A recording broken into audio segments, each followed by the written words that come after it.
গড়েছো তুমি। আসসালামু আলাইকুম মামা, ভালো আছেন? ভালো আছি ভালো আছি। আমাদের তরফ থেকে আল্লাহর ঘর এবং টাকা যে কোনো একটা বেছে নাও। আল্লাহর ঘর এবং টাকা তুমি যেটা নিবা, আল্লাহর ঘর নিলে কিছু নাই, আল্লাহর ঘর আসতে পারবা, আর কিন্তু টাকা নিলে টাকা পেয়ে যাবা। ওটা নি।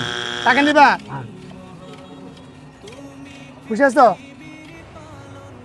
এই যে চাচা 500 টাকা এবং আল্লাহর ঘর, আপনি যে কোনো একটা নেন, কোনটা নেবেন?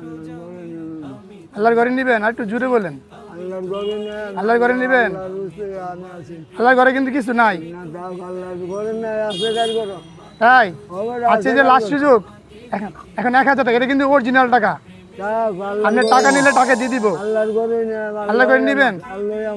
আল্লাহ আপনার। এখানে লেখা আছে ভাগ্য পরীক্ষা আল্লাহর ঘর, ঠিক আছে? তাহলে আল্লাহর ঘরের জন্য কিছু দেন। আল্লাহর ঘরের জন্য নিবেন, আল্লাহর ঘরের জন্য কিছু দেন। যে কয় টাকা দেন আপনি? আপনি তো টাকা নিলেন না।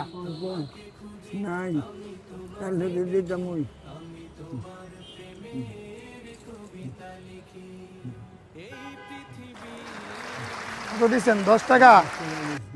একটা কাজ করেন, এই আল্লাহর ঘরে যেটা 10 টাকা দিচ্ছেন, এটা আপনি নিজের হাত দিয়ে দিবেন আল্লাহর ঘরে, বুঝছেন? এটাকে 10 গুণ করে আমি 100 টাকা দিলাম। 10 টাকা দিচ্ছেন না, এটা 10 গুণ কত? 100 ধরেন। এই 100 টাকা দিলাম, এই 110 টাকা আল্লাহর ঘরে দিবেন। এটা আল্লাহর ঘরের জন্য দিচ্ছি। আর এখানে আপনি আল্লাহর ঘর পছন্দ করছেন না, তো চলেন দেখি আল্লাহ আপনার ভাগ্যে কি রাখছে। আসেন, এই যে এখানে একটা ব্যাগ আছে, আপনি না দেখে এটা পকেটে রাখেন, টাকাটা পকেটে রাখেন। 110 টাকা আল্লাহর ঘরের জন্য আপনি বাঁচেন। হাত ঢুকান এই পকেট, হাত ঢুকায়, হ্যাঁ, না দেখে বাঁচেন। পাইছে যে কোনো একটা নেন, কি নিবেন আপনি? নিয়েছেন? কি পাইছেন? বড় একটা বিস্কুটের প্যাকেট পাইছেন। ঘুরান দিকে আর কি আছে নাকি? সাথে আরো 100 টাকা আছে।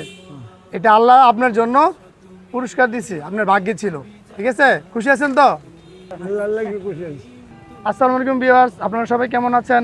উনি গরিব অসহায় অসুস্থ মানুষ, ওনার জন্য দোয়া করবেন এবং গরিবের বাজার জন্য আপনারা দোয়া করবেন, আমরা যেন সবসময় গরিব অসহায়ের পাশে থাকতে পারি। তো ভালো থাকবেন।